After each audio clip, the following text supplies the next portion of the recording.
Good morning, everybody. Julie Deanne here with Illuminate Your Life. And I am going to talk about something today that I had not planned on talking about. But you know what? I'm out here in this beautiful forest running and I just got inspired. It reminded me of something that had happened a few years ago, a little story, and the insights that I'm now deriving from that. You've heard of tough love? That recently was brought up to me. And you know, I think everybody, at some point in our lives, right, we need a little tough love. We know what that is, you know, where, like your parents, they are stern but loving because they love you and they want you to learn to become a responsible adult, right? So at various times in our lives, we're all going to need a little tough love. Even as adults, sometimes we need that from our friends or colleagues or whatever. But at some point, you have to ask yourself, when am I going to commit to giving myself my own tough love, right? When am I going to commit to recognizing that I am responsible for myself, for my own life and my choices? When are you going to start inspiring yourself? When are you going to commit to saying, I am my own motivator. I can motivate myself. I inspire myself. I make myself do the work. And the places where I recognize that I'm stuck, I may need help, I'll reach out. But ultimately, you know, when are you going to make the decision and commit that you're responsible for the choices that you're making? Because you are. Each one of us is responsible. So a few years ago, I went on a walk in the forest with my daughter, and we were walking along the stream. And it was, you know, a fairly wide stream, probably at least 15 yards across. And the water at any given point was either, you know, shallow to a couple feet deep. And we had come down one path and there was a bridge and we crossed the bridge. And so we were going up the other side, kind of paralleling the trail that we had just come down back towards the parking lot.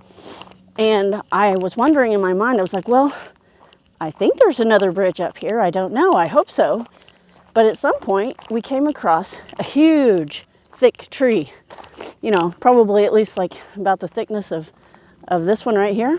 Maybe more, and it had fallen down completely across the stream, forming a natural bridge.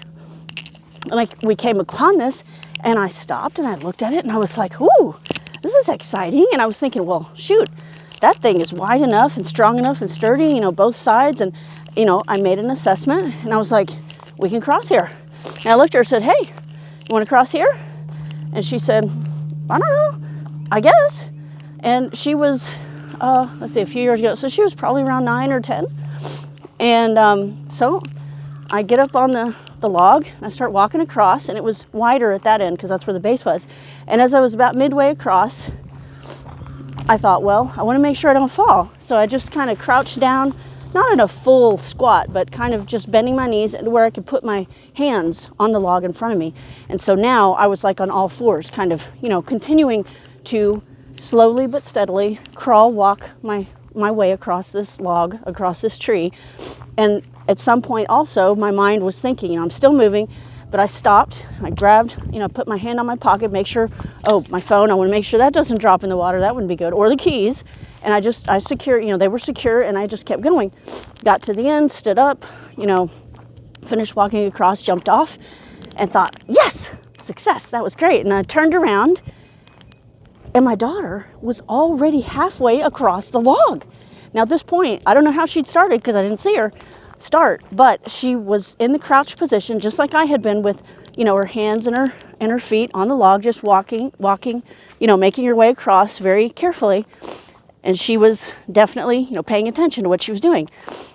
And the thought popped up in my mind. I thought, okay, I was about to say, you know, be careful as moms do, right? Or watch out or whatever. But I stopped myself because in that moment I recognized she's got this. She is doing what she needs to do. She's taking the steps. She's fully engaged. She's participating. She's being careful. She's being cautious. She wasn't being careless. She wasn't sitting there crying or what, you know, no hesitancy. She was moving steadily.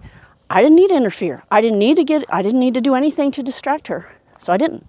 I held my tongue. I kept quiet, and she made her way across, and she got off at the end of the log, and I reached out with my hand, and she took my hand and jumped off.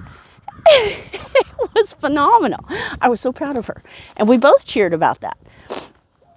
Now, in that moment, I also, when I had first gotten off the log and looked back, of course, my attention was fully on her, and I didn't want her to fall in. And as she's moving her way, and I'm feeling very proud, but very just, sending her the energy of, she's got this. I know she's got this. She's going to make it across. This is so awesome. What a great thing for her. In the back of my mind, I also recognized, though, that my mind was assessing the distance from that log to the water was probably a little bit more than I had first realized. I think it was probably 12 to 15 feet drop. And then the water itself was about 1.5 feet deep, something.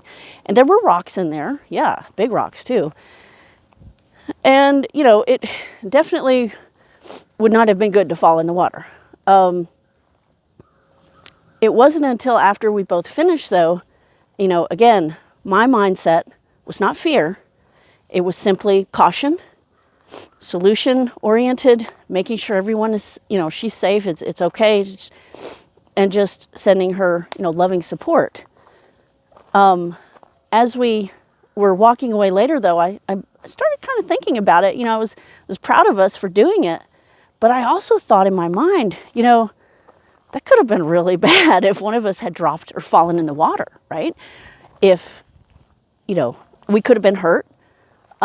If my phone had dropped or my keys, it could have been, potentially catastrophic because I'd have to gone in after it and then I would have gotten all wet. It just, any number of things could have happened. But what was the key there?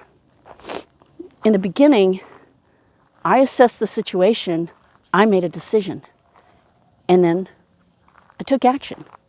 Now, had I gotten to the end and I focused on the goal, which was getting to the other side safely, smoothly, quickly and efficiently, but without, not being careless, right? And I even paused in the middle to make adjustments, to crouch down, to steady my, just to make sure, I wasn't wobbling, but I just wanted to make sure my feet didn't slip, to make sure that I felt secure, to make sure that all my stuff was secure. And I focused on the goal and kept going forward. I didn't look back, that's for sure.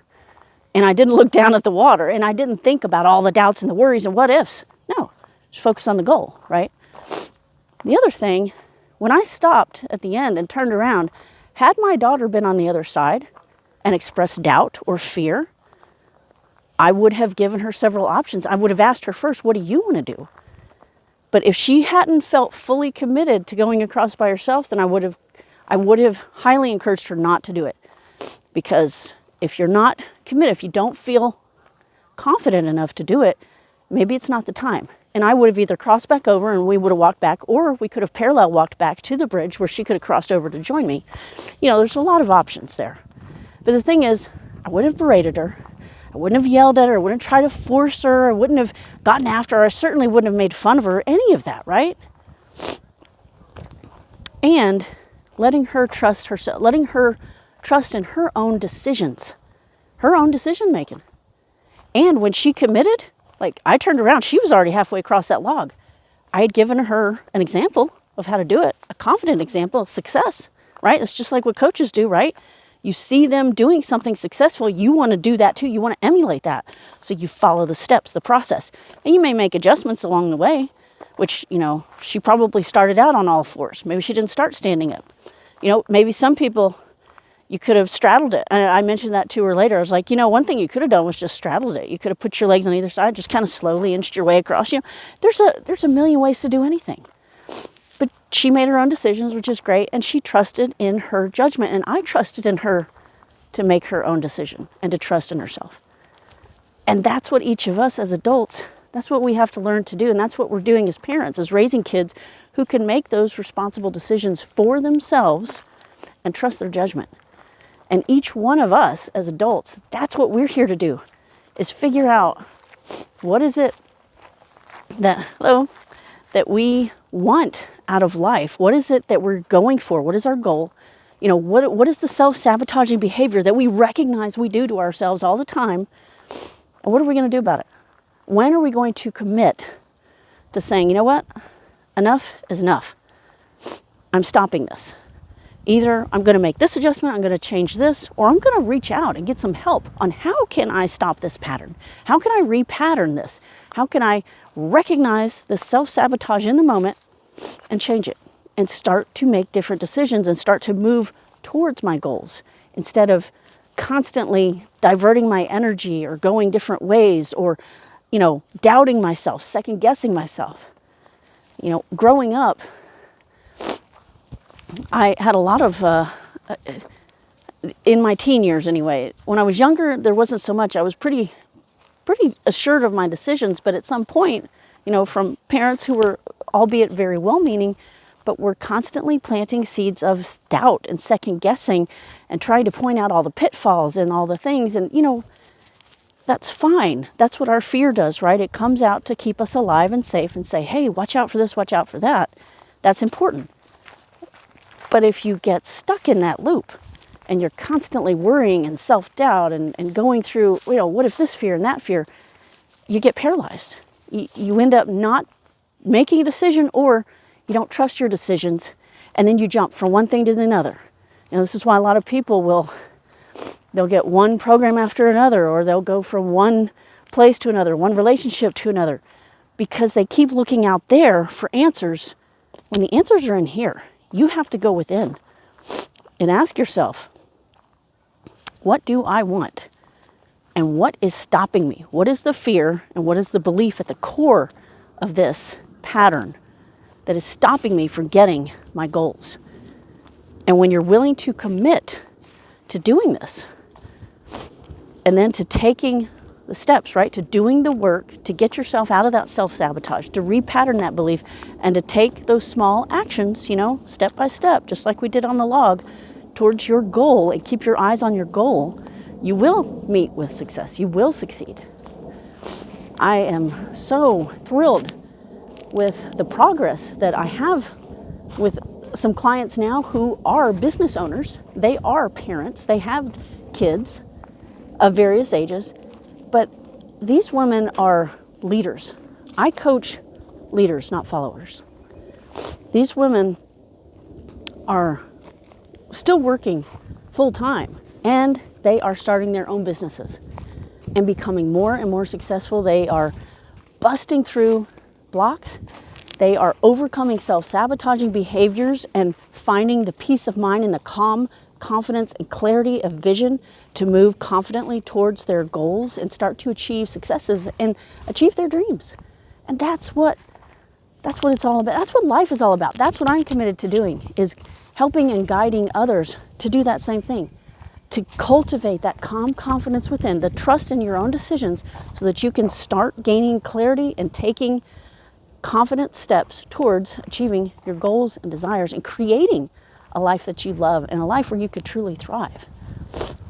So I coach leaders, not followers. And this has been fun. I'm so glad that I thought about that story, because it is very, it's just really cool. I love it that my daughter does exhibit a lot more self-confidence now at her age as a young teen. And I attribute it to a lot of these things that we were doing. I mean, it's herself, right? It's her own choices.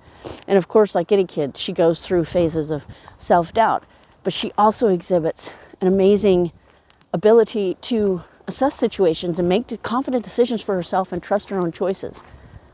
And I didn't really have that when I was younger, so I'm very happy for her, but I also am happy for anyone and everyone of all ages who is able to start recognizing when they have this pattern of self-doubt and second-guessing themselves, and they commit to, you know what?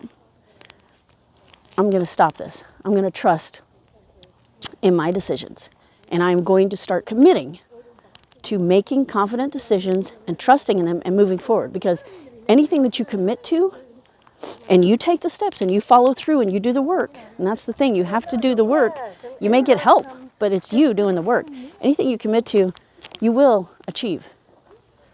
And I firmly believe that. So I look forward to all the many clients in my future who are going to be achieving successes right along me and becoming leaders in their own right. Have a beautiful day. Be luminous. And thanks for listening.